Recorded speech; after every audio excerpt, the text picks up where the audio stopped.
হাদি একজন প্রার্থী হতে পারে ঢাকাতে, সে আমার সন্তান সমতুল্য। আমি যখন হসপিটালে যাই তারা আক্রমণাত্মক স্লোগান দিচ্ছিল। এরা কেউ হাদির সমর্থক নয়, এরা বিশেষ একটি রাজনৈতিক দলের অঙ্গ সংগঠনের কর্মীরা। যদি আমার নির্দেশনা পেত তাহলে তোমাদেরকে তুলোধনা করতে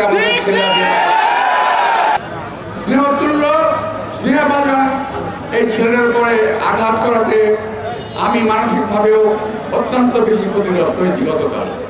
আমি সবচেয়ে প্রথমেই হাদির উপরে এই আঘাতে তীব্র নিন্দা প্রতিবাদ জানিয়ে বলতে চাই, এই আঘাত হাদির উপরে নয়, এই আঘাত বাংলাদেশের মানুষের গণতান্ত্রিক অধিকারের উপরে, এই আঘাত বাংলাদেশের সার্বভৌমত্বের উপরে, এই আঘাত বাংলাদেশের স্বাধীনতার উপরে।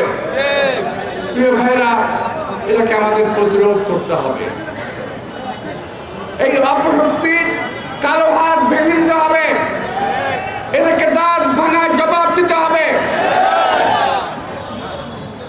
আমি একটি কথা যদি বলি, যেটা রিজভী আহমদ সাহেব বলেছেন, হাদি গুলি কুকুর গায়ে গুলি লেগেছে সোয়া 2টায়, ঠিক 2:30টার সময় ফেসবুকে পোস্ট আসলো, সবাই যে যেখানে আছে ঐক্যবদ্ধ হও, কোন একটা বাসায় যেতে হবে, ইট খুলে নিয়ে আসতে হবে। ভাবতে পারছেন ব্যাপারটা কত পরিকল্পিত? এটাকে আরো সংহত করেছে। আমি যখন হসপিটালে যাই তখন তারা আক্রমণাত্মক স্লোগান দিচ্ছিল। আমি ভাই ঢাকার ছেলে, আমি ঢাকার রাজপথে মিছিল করে বড় হয়েছি, আমি ঢাকার রাজপথে আন্দোলন করে বড় হয়েছি। আমার বয়সটা একটু বেশি হয়ে গেছে, শান্ত থেকেছি, নীরব থেকেছি, কিন্তু ওই মুহূর্তে যদি আমার নির্দেশনা পেত তাহলে তোমাদেরকে তুলোধনা করতে হবে। কিন্তু ওরা ছিল কয়েকজন।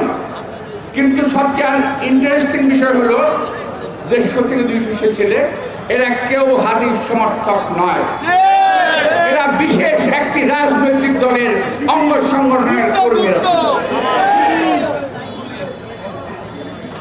ভাই, আমি যাওয়ার পরে যখন ভিতরে গেলাম তখন হাদিকে নিয়ে যাচ্ছে স্ট্রেচার করে অপারেশন থিয়েটারে।